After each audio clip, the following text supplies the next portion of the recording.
asalaamaaleykum dal leen ak jàmm ëttu yéenekaay yi ñu xëyandool di ñu gën a waxtaanee bokk na ci wàllu politique koom-koom ak it wàllu tàggat yaram ëttu yéenekaay bu Groupe Sud Communication di waxtaanee wàllu koom-koom Sud Quotidien di dellu si jeexital bi nga xam ne fitna yi am ci diggante Russie ak Ukraine mën na ko am ci suñu koom-koom mu ne fi mu toll ni daal ku yebu tiit jàmmaarloo yi nga xam ne door na ñetti ay bés a ngi nii te ñi ko sekk nag di ay ponkal ci wàllu mbay Russie ak Ukraine ndax boo xoolee ci wirgu yi nga xam ne moom la ñuy jéggaani biti réew ci téeméer boo jël 26 yi foofu lay bawoo moo tax it daal dina jural ay jafe-jafe dëkk yi nga xam ne fa la ñu sukkandikoo bu baax a baax bu ci mel ni suñu réew suñu naataango bi fare ci avenue Bourguiba jox ci kàddu ñi nga xam ne seen xel daa màcc jëm ci wàllu koom-koom teg ci nekk ci université Cheikh Anta Diop bu Ndakaaru Mor Gassama ak Maysa Babou muy xamle ni bés bu li nga xam ne moom la ñuy jëfandikoo te ñu denc ko jeexee nag ci la tiitaange di door Mor Gassama moom mi ngi xamle ne njëg yi nga xam ne moom la ñu war a teg ci li nga xam ne moom la wuy jëfandikoo yi di jëfandikoo daal bu ñu weesoo élection tabbu député yi fekk it bi la fitna ci Ukraine jeexagul lenn moom wër na njëg yi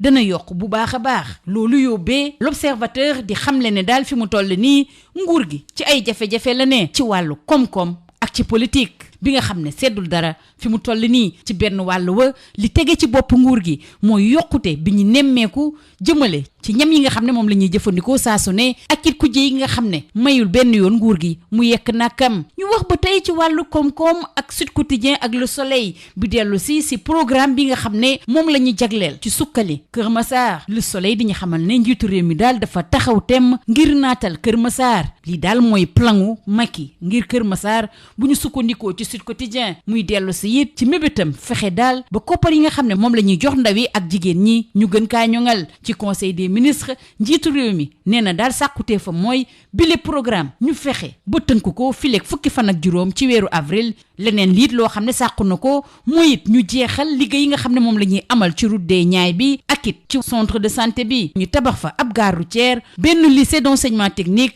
ak benn marché boo xam ne day méngoog jamono loolu yóbbee 24 heures mu ne fi mu toll nii daal askanu département bu Kër Massar moo ak ñu ñuy xamal ne ñaareelu waxtaan yi ñu duppee jokkoo ak Macky mi ngi amoon ci diggante ndaw ak ñenn ñoo xam ne am nañu baat foofu la ci département bu Kër Massar ñu waxtaanee wàllu politique door ko ak mbirub Sweet Beauté bi nga xam ne daal dañ ciy tudd ki jiite Pastef Ousmane Sonko ak 24 heures Sud Quotidien ak l'Observateur di ñu xamal ne maître El Hadji Diouf xàddiwul benn yoon dalaat na bu baax a baax ci kaw Ousmane Sonko moom mi nga xam ne mooy layool Adji Sarr nag maître El Hadji Diouf ne Sonko nag li nga koy gis nii ku bëri pexe la te moom moomu sax nag moo bëgg fi mu toll nii daal tënk mbirub Adji Sarr maître El Hadji Diouf di xamal taskatu xibaar yi mu jàkkaarloon démb ni ñu ngi jëm ci benn procès boo xam ne kenn dootu ko fàtte ci wàllu taarix ñu des ak Pastef di parti bi Ousmane Sonko jiite waxtaane nag bindu bi ñuy bindu ci liste électorale yi jëmale ci élection tabbu député yi ñu méngale kook sabotage bu yenn ci ay ambassadeur ak consul moo tax it Ousmane Sonko ak i ñoñam ñu ngi soññ service su ministère bi ñu dénk wàll biti réew ak ñi nga xam ne ñoom lañ dénk wàll biir réew mi nag ñu fexe ba ni mu gën a gaawee daal jël ay mesures yu yees yoo xam ne daal dina tax ba doomi réew mi mën a bindu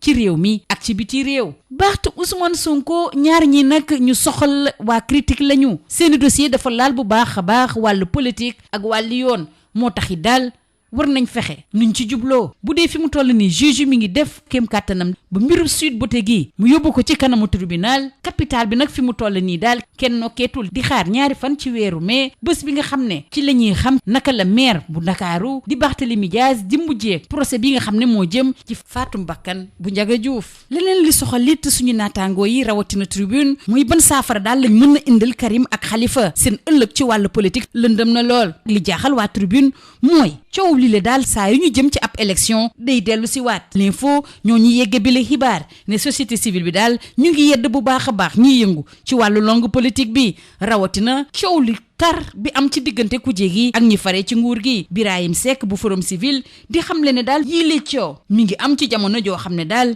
ay jafe-jafe la réew mi di jànkonteel teg ci ñëpp di xaar daal ñu tabb premier ministre Alioune Tine bu Afrikajom Center di xamle ne daal ñi gën a fës ci wàllu langue politique bi daal li leen war mooy demee ak xel xamit lan mooy seen responsabilité ñu waxtaane waat li xewoon fële ci Kédougou ak Libération ak faat bakkanu bébé Lassana ñi ne ci gannaaw du kenn ku dul maamam bu jigéen bi jur papaam di Sia Souare mu ànd ceeg wujju yaayam di Fatou Wagué ñoo am xalaatu faat bakkanu tuuti tànk bile fexe nag ba kii di Fatoumata Tunkara moom ànd ceeg ñoom ba amal ko. Fatoumata Tunkara démb la xamal loolu yëpp enquêteurs yi ñu jugee ci Kédougou dem fële ci Tëngéej fekk fa waa Rewmi Quotidien ñu ñuy nettali lu doy waar li fa am ñetti doomi aadama yoo xam ne daal dañoo naan ba màndi ñu siif benn xale boo xam ne fukki at ak ñeent rek la am. ñu jeexale ko tàggat yaram door ko ak 8e de finale retour bu Ligue des champions bi nga xam ne soxal na lool waa Stade ak Record ñu ñuy xamal ne Chelsea daan na waa Lille. Villarreal ab jéego gu am solo la amal ci kanamu Juve ci jongante gi nar a am ci diggante Égypte ak Sénégal jëmale ci barrage yu coupe du monde bu atum 2022 ñu fas yéene ko am ci ñaar fukki fan ak juróom ak ñaar fukki fan ak juróom-ñeent ci weeru mars bi ñu ne ki nga xam ne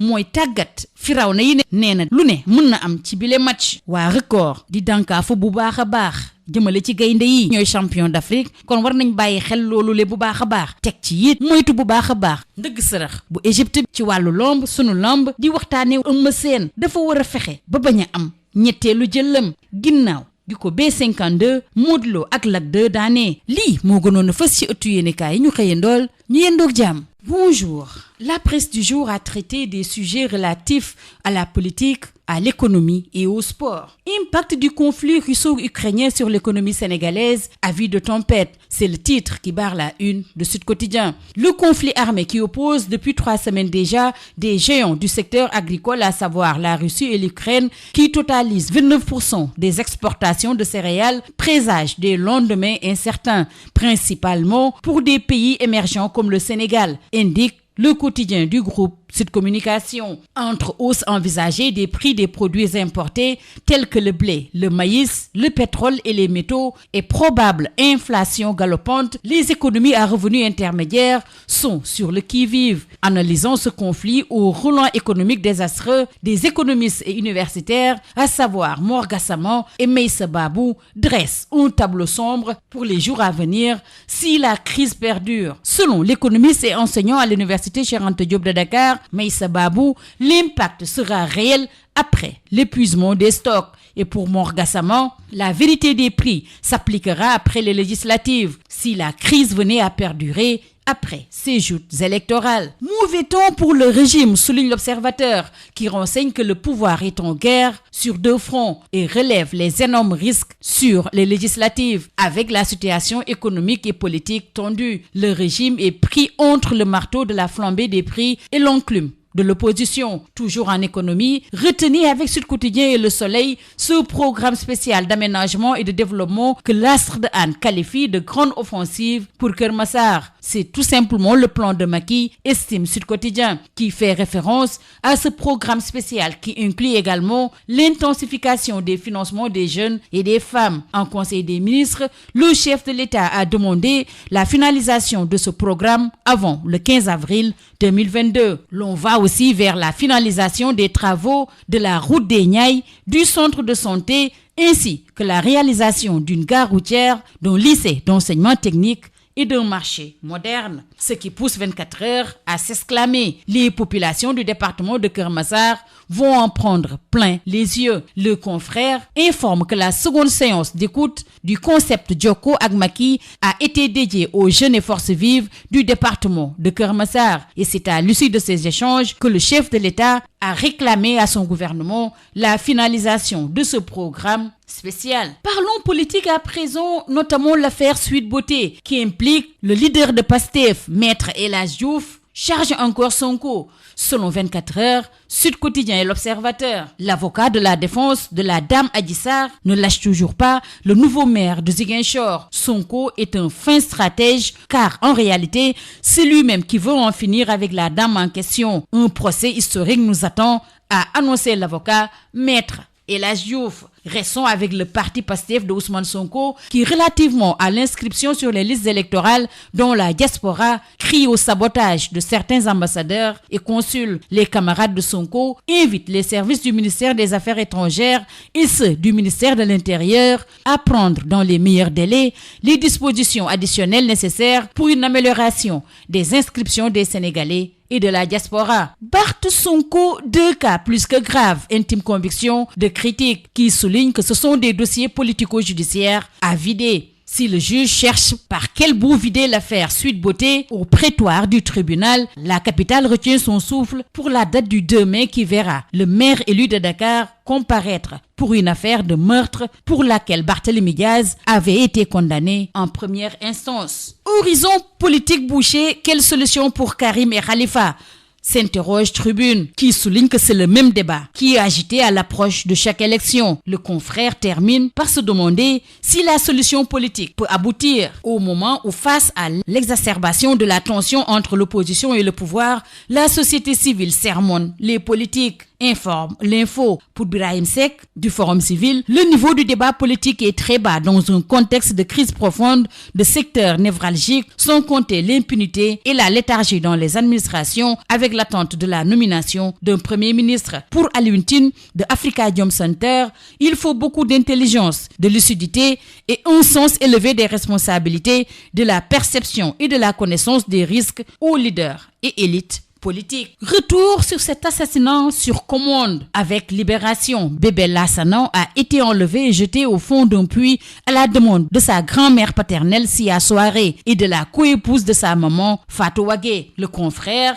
informe que Fatoumata Tunkara, qui est l'amie de Fatou Wagué et qui a accompli la sale besogne après un exposé du plan par le duo, est passé aux aveux hier. Au moment où Rémi Quotidien nous relate ce viol collectif à Rufisque, 3 ivrognes abuse d'une mineure de 14 ans. En sport, les 8e de finale retour intéressent SAD, le quotidien du sport, et Record, qui informe que Chelsea douche Lille et relève cet exploit de Villarreal contre la Juve. Pour Record, Villarreal humilie la Juventus à Turin. La presse du jour s'intéresse également au barrage du Mondial 2022 entre l'Égypte et le Sénégal. Le sélectionneur des Pharaons déclare que rien n'est impossible. Restons avec ces rencontres entre le Sénégal et l'Égypte prévues les 25 et 29 mars courants. Un titre à digérer et des pièges à éviter. Intime conviction de Record. Terminons par Sunu Lamb. Revanche contre B52, foudroyé par Modou et épinglé par Lac 2, Eumeu Sène